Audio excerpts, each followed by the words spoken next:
Once upon a time, there was a raindrop named Ronnie.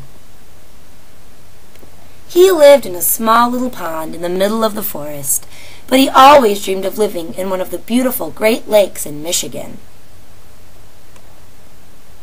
One day, it was very sunny and just warm enough for Ronnie to go on a trip.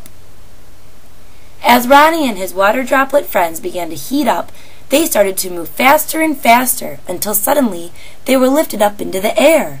This is called evaporation. Once they reached the atmosphere, it got much cooler, and as they cooled down, they condensed to form a beautiful, fluffy cumulus cloud. However, they were not flying high for too long.